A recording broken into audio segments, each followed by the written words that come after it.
As residents of the San Gabriel Valley, we have a tremendous natural resource in the San Gabriel Basin.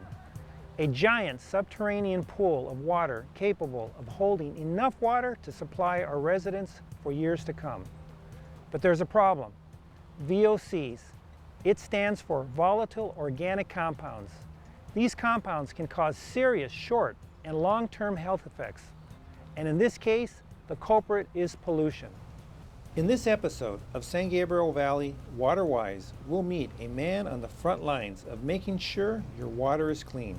And we'll get a behind-the-scenes look at the technology being used to remove pollutants.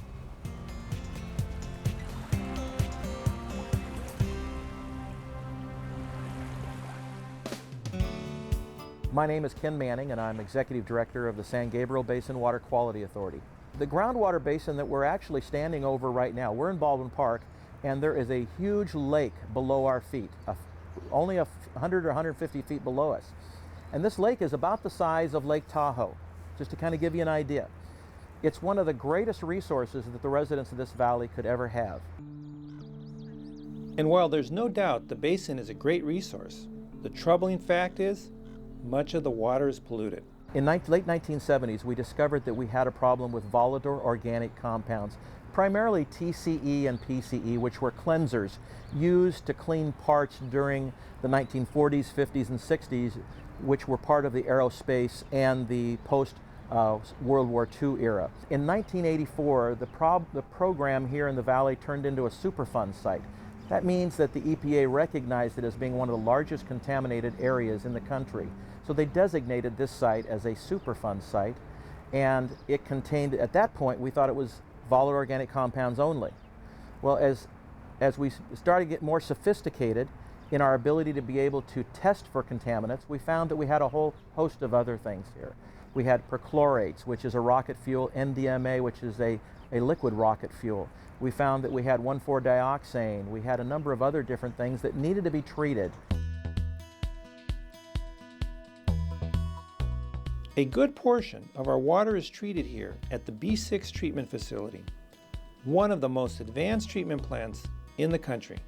Well, this plant, when it's running at full capacity, which is most of the time, will run at 7,800 gallons per minute. Now, to give you an idea of what that's like, that would fill your normal residential pool in about a minute and a half. There are 3 steps in treating the water. The first step, called air stripping, uses what looks like wiffle balls to remove VOCs. This wiffle ball, essentially, we call it that. Obviously, it's not a wiffle ball, but it looks a lot like that. There are thousands of them in each one of these canisters behind me, the tall canisters.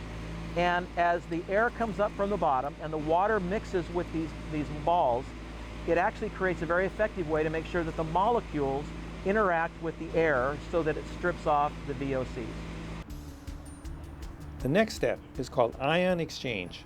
And this is called a single-pass ion exchange system. The water runs through these different canisters that are here, and it interacts with a resin.